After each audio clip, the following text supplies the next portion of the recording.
Assalamualaikum warahmatullahi wabarakatuh. Perkenalkan, nama saya Sofa, saya dari kelas STR 1A. Di sini saya akan menjelaskan tentang organ reproduksi eksternal dan internal wanita dan pria.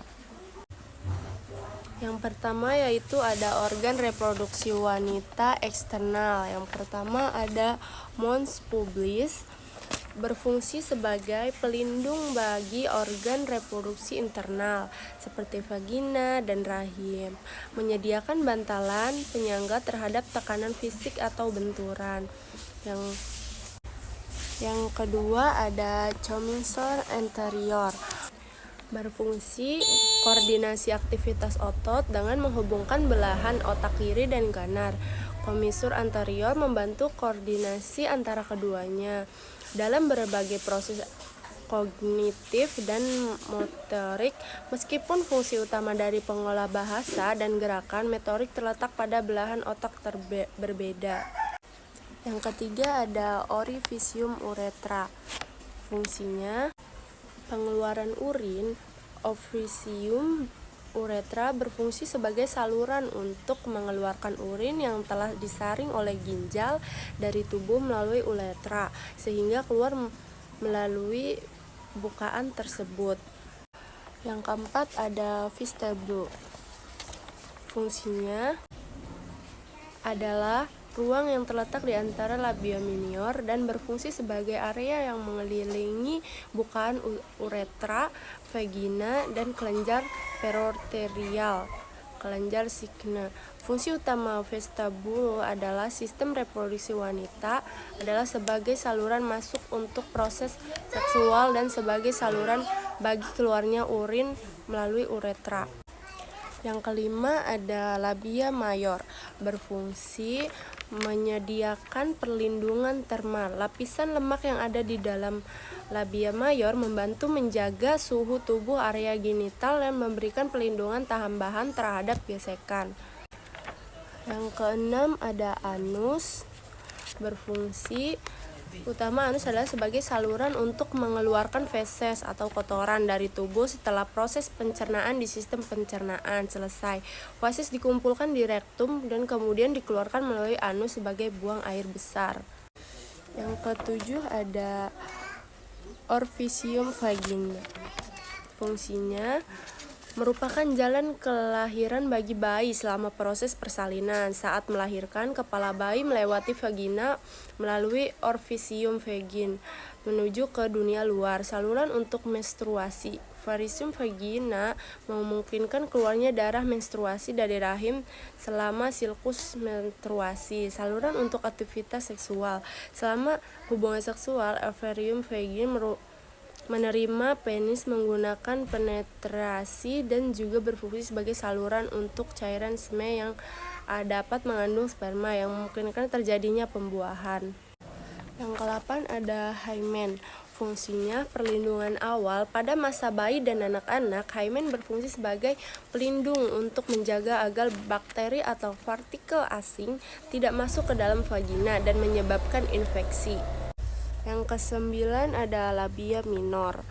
Fungsinya labia minor melindungi struktur internal vulva seperti uretra dan vagina dari iritasi, infeksi, dan cedera dengan menjaga kelembaban di area tersebut.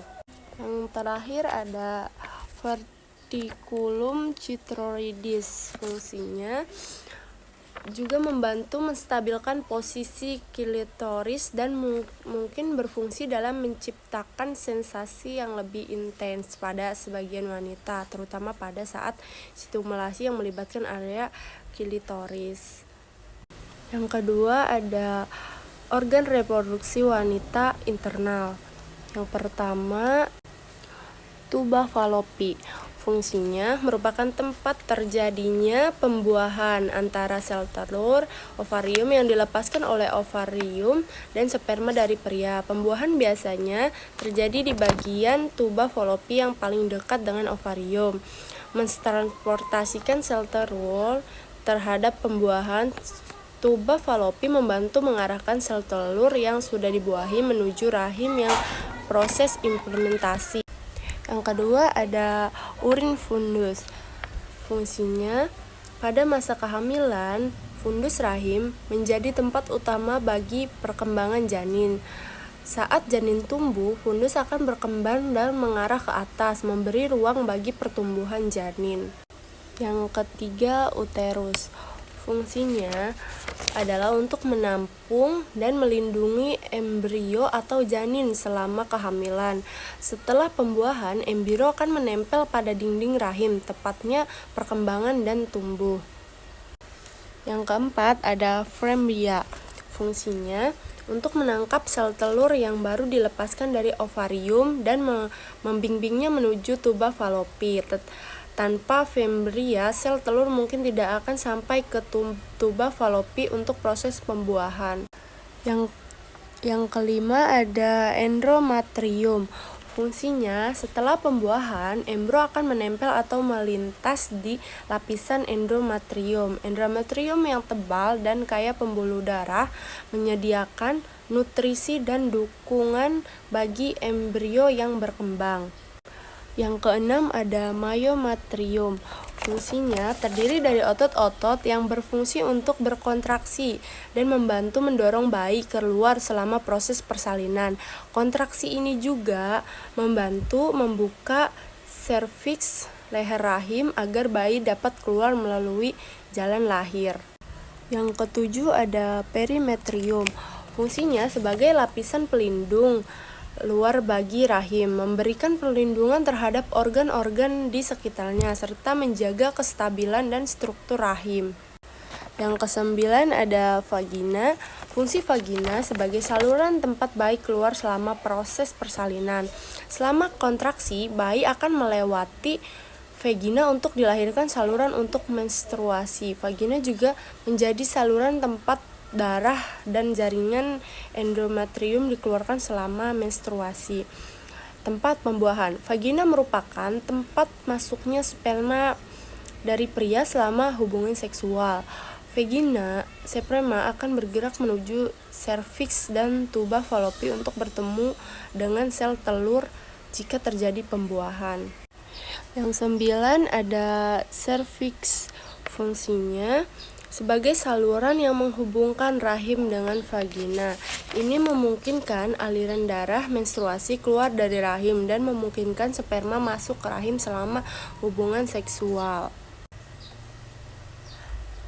Ligmen ovarium. Fungsinya membantu menahan ovarium agar tetap berada di posisi tepat dalam rongga panggul. Ligmen ini membantu memastikan ovarium tetap terhubung dengan rahim dan tidak bergerak terlalu jauh. Yang terakhir ada ovarium. Fungsinya setelah ovulasi, jika sel telur dibuahi, ovarium akan terus menghasilkan hormon progesteron untuk mendukung kehamilan awal hingga plasta terbentuk. Selanjutnya ada sistem reproduksi internal pada pria. Yang pertama ada kandung kemih. Fungsi kandung kemih adalah sebagai tempat penyimpanan sementara urin yang diproduksi oleh ginjal dikumpulkan di dalam kandung kemih sehingga saatnya dikeluarkan melalui uretra. Yang kedua ada kelenjar prostat. Fungsinya adalah produksi cairan yang membentuk sebagai besar semen air mani. Cairan ini membersihkan medium yang mendukung pergerakan dan kelangsungan hidup sperma serta memberi nutrisi dan perlindungan pada sperma selama injakulasi. Yang ketiga ada uretra. Fungsinya sebagai saluran untuk mengeluarkan urin dari kandung kemih ke luar tubuh. Proses ini terjadi saat kandung kemih penuh dan otot-otot di sekitar uretra berkontraksi untuk membuka saluran. Yang keempat ada van der Waals. Fungsinya untuk mengangkut sperma dari epidermis ke uretra. Selama ejakulasi, otot-otot dinding vas deferens berkontraksi untuk mendorong sperma menuju uretra, di mana ia akan mencampur dengan cairan dari kelenjar prostat dan vesicula seminalis untuk membentuk semen. Yang kelima ada tesis. Fungsinya menjaga suhu tesis. Tesis memerlukan suhu yang sedikit lebih rendah daripada suhu tubuh normal untuk memproduksi sperma dengan baik. Skrotum membantu mengatur suhu ini dengan mengedur atau mengerut, menjauhkan atau mendekatkan tesis ke tubuh tergantung pada suhu lingkungan. Yang ketujuh ada kepala penis. Fungsinya mengandung banyak ujung saraf yang membuatnya sangat sensitif terhadap rangsangan. Hal ini memainkan peran penting dalam respon seksual pria, membantu merangsang ereksi dan meningkatkan kenikmatan seksual. Yang terakhir ada lubang penis. Fungsinya untuk ujung mengalirkan urin dari kandung kemih ke luar tubuh. Saat pria buang air kecil, urin akan melewati uretra dan keluar melalui lubang ini.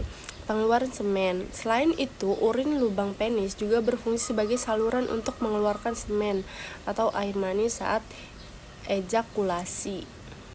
Yang keempat ada organ reproduksi eksternal pada pria. Yang pertama ada vas deferens, berfungsi mengangkut sperma yang disimpan dan diproses di epidermis menuju uretra. Selama ejakulasi, otot-otot dinding vas deferens berkontraksi untuk mendorong sperma melalui saluran ini. Yang kedua ada apula vas deferens. Fungsinya sebagai tempat penyimpanan sementara sperma yang telah matang dan siap untuk ejakulasi. Sperma yang diproduksi di tesis dan diproses di epidermis akan disimpan di apula hingga saat ejakulasi. Yang ketiga ada kelenjar prostat. Fungsinya adalah untuk memproduksi cairan yang membentuk sebagian besar semen.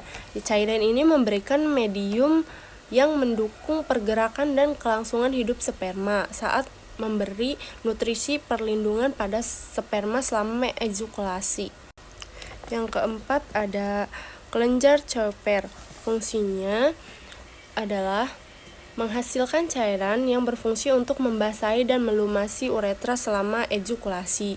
Cairan ini membantu menetralkan kesamaan dalam uretra yang mungkin tersisa di urin, menciptakan lingkungan yang lebih ramah bagi sperma.